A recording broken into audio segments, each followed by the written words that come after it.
Olá, seguidores. Fazer um vídeo aqui de atualização sobre Vigia 11, o Fiago da Valora, que, pelo que tudo indica, não está muito distante de fazer uma emissão, tá? Então, vamos dar uma olhada aqui nessa questão da possível captação futura. Ainda por cima, também tem aqui projetando alguma melhora nos rendimentos. Então, vamos lá, que é o Thiago PS, seu canal Fique Esperto.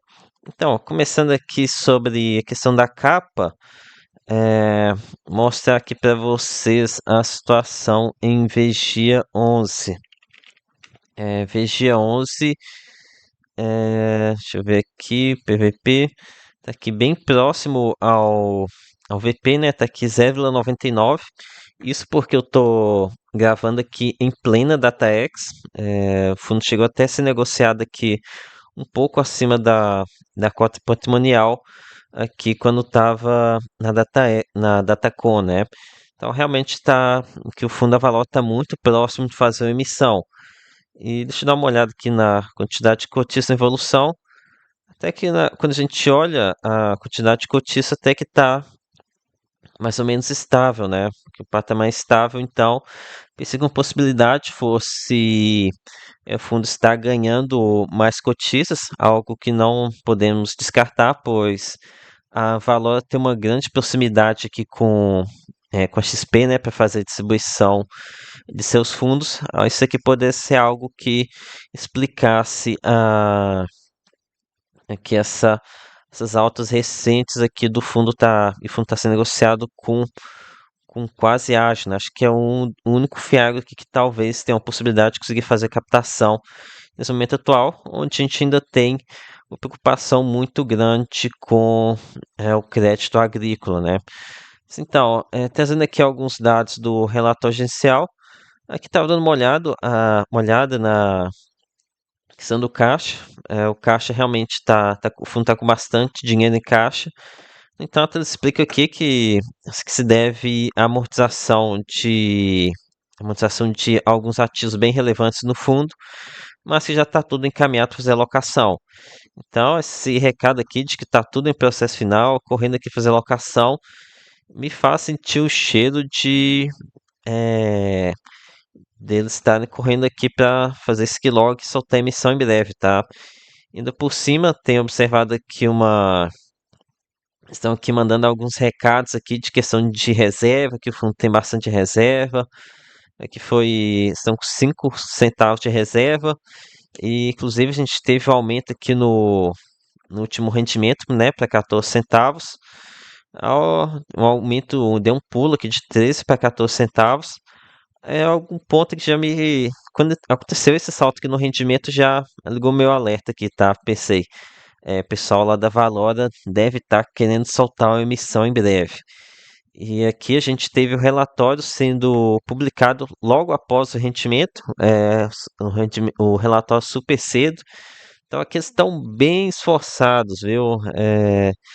Aqui, quando geralmente o gestor está nesse esforço todo, geralmente é para pensando ni- em soltar emissão. E aqui um ponto bem interessante também que a gente tem que ficar de olho é que ele fala aqui sobre o potencial a distribuir de 24 centavos por cota aqui que está retido do CRA Languiru. Isso aqui explicar é o seguinte, o ativo ele deu dor de cabeça no passado, alguns anos atrás. Com isso aconteceram algumas remarcações negativas no valor do CRA. Como o Fiagro ele tem essa distribuição contábil, isso aqui acabou atrapalhando os rendimentos, né? Mas esse valor ele não foi perdido, apenas está, pode dizer, provisionado. E agora parece que o gestor está em tratativas com o administrador para poder liberar esse valor, o que levaria aqui a reserva para quase 30 centavos por cota.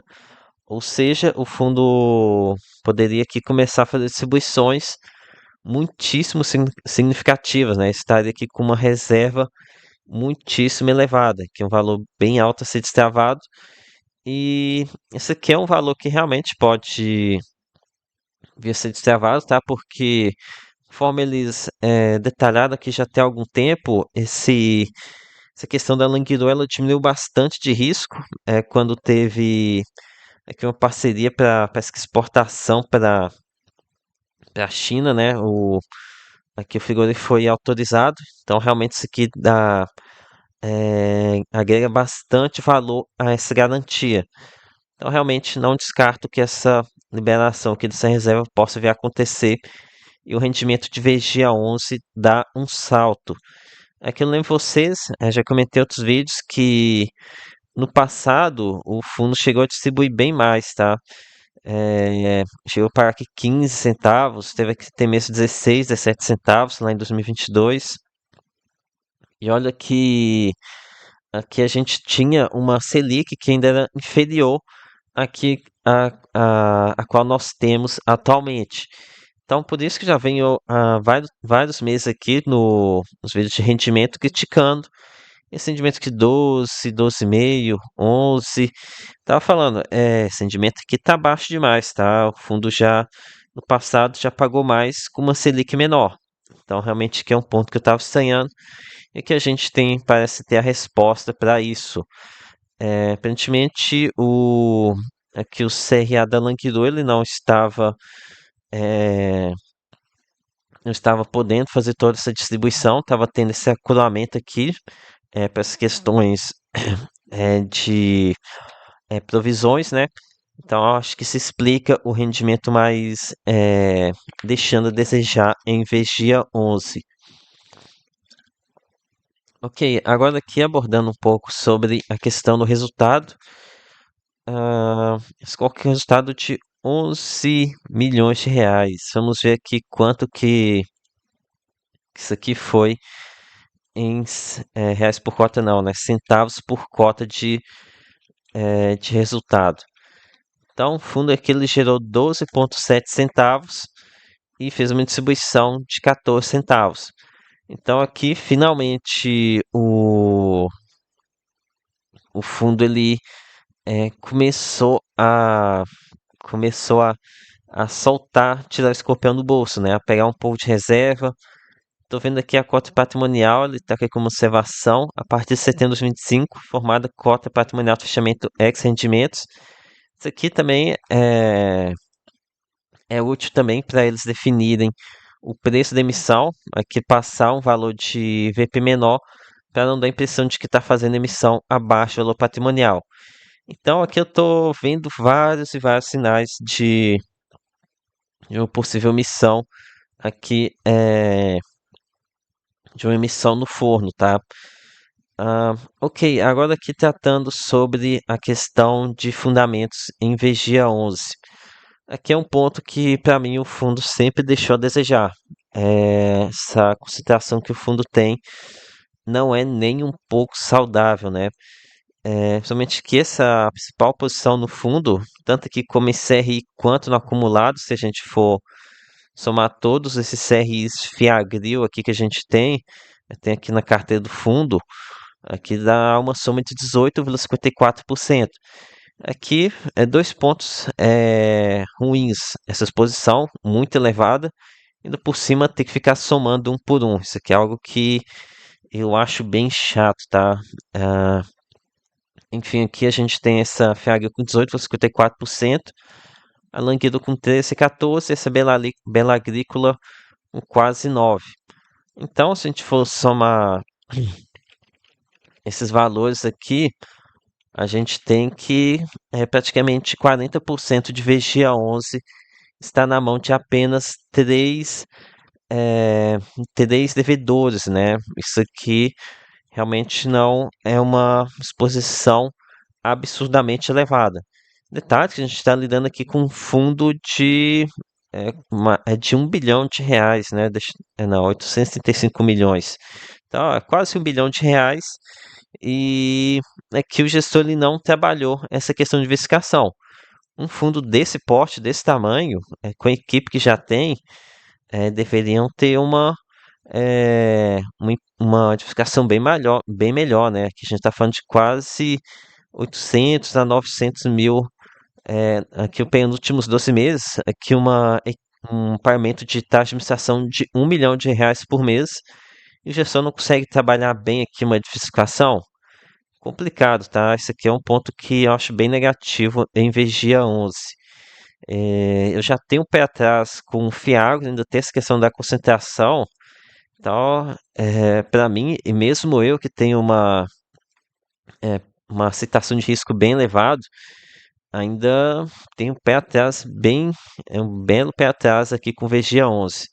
Mas aqui tem que ser pé no chão, tem que falar a verdade.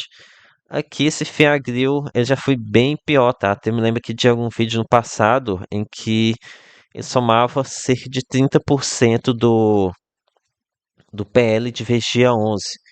Então aqui já foi muitíssimo pior a situação aqui em Vigia 11. Eles têm conseguido trabalhar aqui na investigação.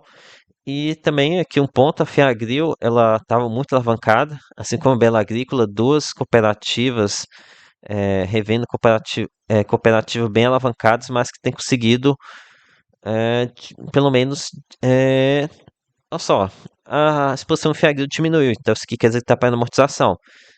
Se está pagando amortização, então é menos pior, né? Tá conseguindo diminuir essa dívida. Essa questão da Fiagril, Bela Agrícola, eu acompanhava antigamente pelo relatório da JGP, aqui no Fiagro deles, JGP-X11.